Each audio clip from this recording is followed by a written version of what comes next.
Champion Cheer and Tumble Center. Here at Champion Cheer and Tumble Center, we teach kids how to do acrobatic type tumbling, much like gymnastics. And also we teach them how to stunt, which stunting is teaching kids how to lift others up in the air while still performing their acrobatic skills. Today we are so excited to read Chapter 5 of Finway and Hattie. I can't wait to find out the new friend that Hattie meets. Yeah! The question for today is, what is the name of Hattie's new friend? And also, we hope you stop by Champion Cheer and Tumble Center during the month of May to get your Finway and Hattie tickets. Bye-bye!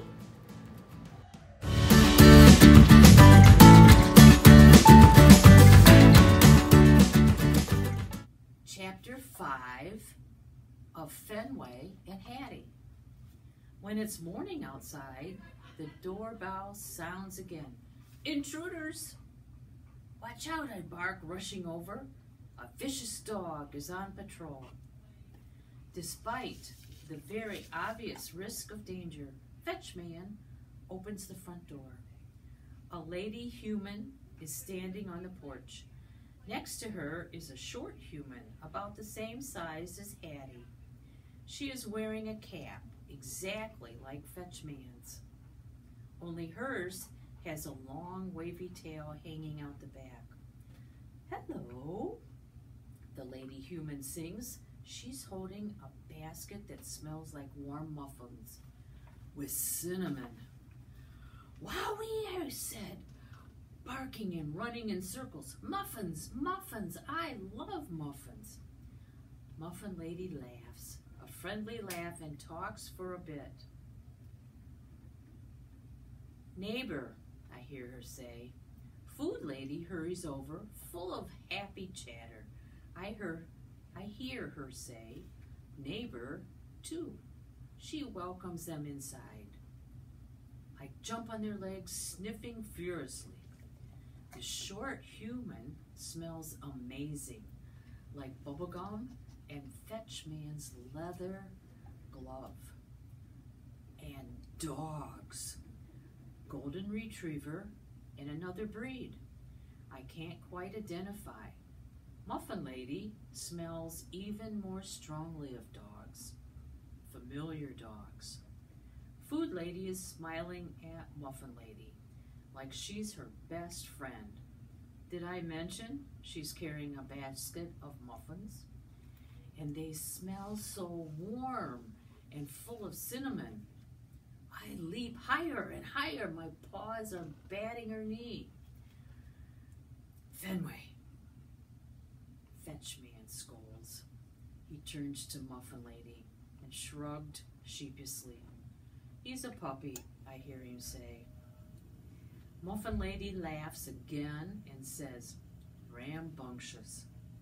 That must mean she likes me, because she stoops down and scratches behind my ears. My humans are wincing in horror.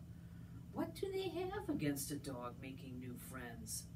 Food Lady snatches the basket and wraps it in her arms like she's trying to protect it. Fetchman rushes to the stairs and calls for Hattie. Why didn't I think of that? Hattie, Hattie, I reach over. Great news, muffins. Hattie arrives and stepped into the lounging place. I trot along behind her, my tail swishing wildly. Fetchman puts his hand on her shoulder. Hattie, he announces. Muffin Lady grins and taps the cap of the other short human. Angel, she says. Angel glances at Hattie. She mutters something like a greeting, then her gaze drops to her feet. Hattie edges closer, smiling and hopeful, but when Angel does not look up, Hattie smells disappointed. Next thing I know, Food Lady herds everyone down the perfect running surface and into the eating place, except for me. I slump down on the carpet outside the doorway. The humans gather around the table. Pretty soon, They're all chattering and having a good time and munching on those muffins. The warm scent of cinnamon taunts my nostrils. My eyes spot lovely crumbles near Hattie's feet. My belly aches. I'm hungry too, you know. I whine looking at them with sad eyes, and I sure do love muffins. Muffin Lady and Angel glance over with puzzled faces, like they've never seen a starving dog before. Hattie grabs a muffin and starts to get up. Here it comes. I spring up in happy anticipation. I slurp my chops, but Muffin Lady holds out her arm, and Hattie sits back down. Training? Muffin Lady asks. Food Lady and Fetch Man look embarrassed. Fetch Man shrugs. Too busy. Food Lady says, what could it mean? It can't be good, because Hattie has clearly given up on bringing me that muffin. Instead, she stares straight at me and leans out over her knee. Fenway, she calls in a sweet voice. Whoa, is she nuts? Does she actually think I'm going to run onto that wicked floor? I slink back down and lower my head, my gaze firmly on the short human. Muffin Lady pats Hattie's arm and nods in approval. Hattie holds out a chunk of muffin. Fenway, she calls, even sweeter this time. That muffin looks so yummy. I slink down deeper into the cushy carpeting, my tummy empty and rumbling. This is not how my Hattie behaves. She's supposed to bring it to me. It's all so horrible. Plus, they're having fun without me. There must be something I can do. I get up and wander around, trying to think. And before I know it, I'm at the sliding door. Aha! Why didn't I think of it sooner? Hurry, hurry, I wail, jumping up and scratching the screen. Somebody let me out! Right now! It works. Hattie and Angel appear at my side. They open the door and we all zoom through. The grass is wet and puddly. Still, no signs of other dogs, but it could be worse. At least there are no squirrels. Hattie and Angel have a head start, but I'm up for the chase.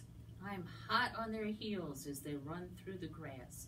Of course, I'd rather be chased than be the chaser, but sometimes it's okay to mix things up. But when Hattie and Angel get to the giant tree, they stop. I get that bad feeling. Hattie points at the way up high, leafy branches. She shows Angel the ladder steps on the back of the trunk.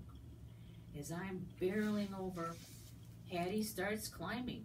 Come on! Angel smiles, but she smells hesitant. I leap up, pawing the bottom rung.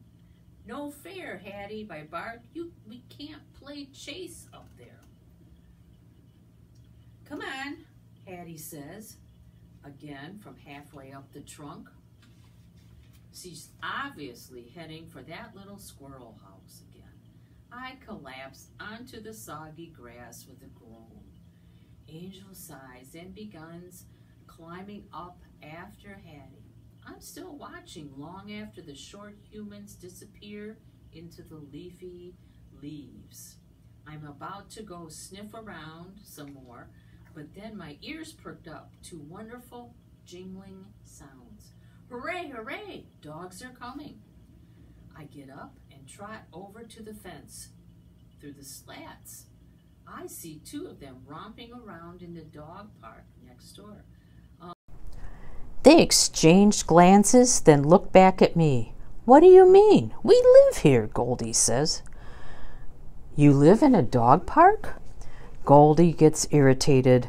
He looks in He looks at me and opens her mouth. But before she can answer, Patches says, "Was that our short human you were trying to chase just now?" "What?" "No, it was mine. Hattie, remember?" "I remember now," Goldie says with a growl. "How did you say it? Super best friends? You do everything together? Isn't that right?" Patches rolls her eyes at Goldie, then turns back to me.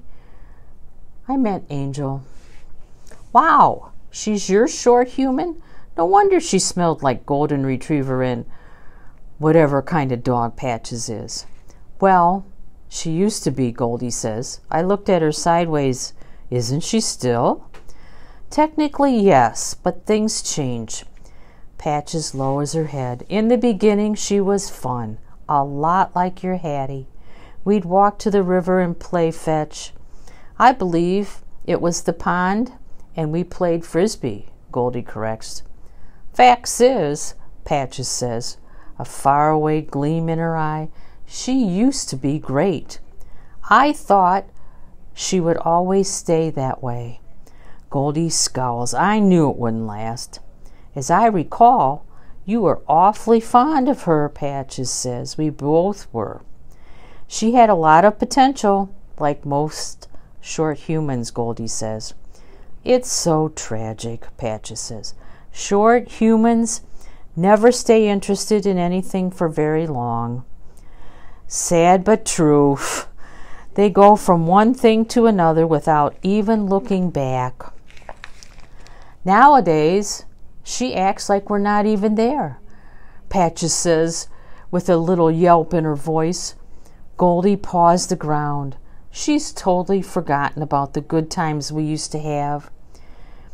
"Gee, that's such a bummer for you," I say. "But not all short humans are like that. Hattie's different." Goldie snorts. "Are you sure about that?"